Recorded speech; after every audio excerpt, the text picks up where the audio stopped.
Hi, my name is Martin and would like to continue on this journey. Today, I'd like to do a reflection from Richard Rohr. Richard Rohr is a well-known author, and he also started the Center for Action and Contemplation, which is located in Santa Fe, New Mexico.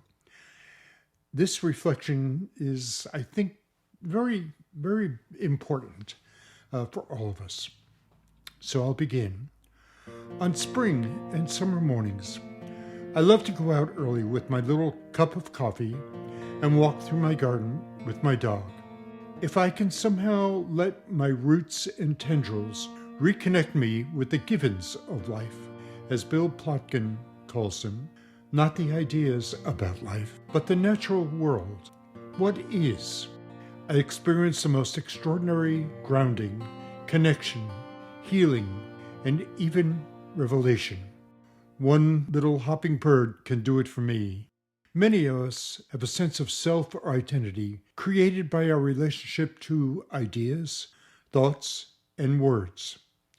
We can spend our whole lives rattling around the inside of ideas, rarely touching upon what is right in front of us, when it's the givens that heal us and reconnect us to reality.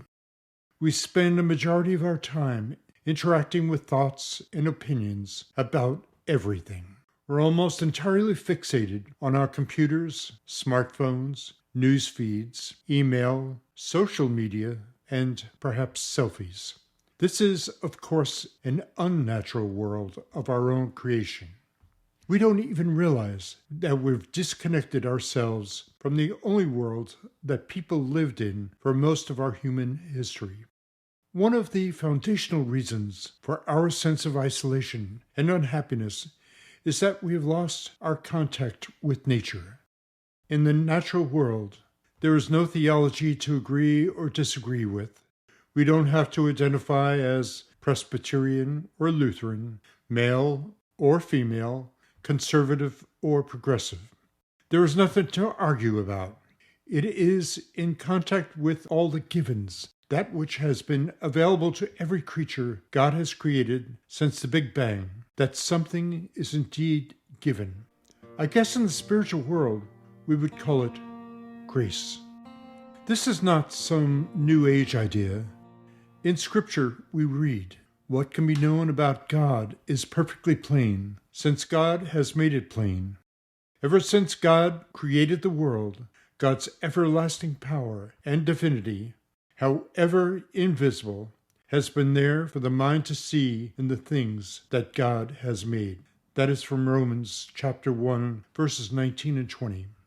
Every day, we are given a natural way to reconnect with God, and it doesn't depend upon intelligence, education, or a religion. It depends on really being present and connecting with our soul. Of course, it's not as simple as just standing in my garden. If I get my email first or start worrying and planning my day, the moment's over. It's done because I am not really present, but we can preserve and protect those sacred moments before we read the news or check our email, before we look at social media or review the day's agenda. If we can find a way to be present to the givens, especially the natural givens, I believe we can be happy. And that is from Richard Rohr. Thank you very much for taking the time today, and farewell until the next time.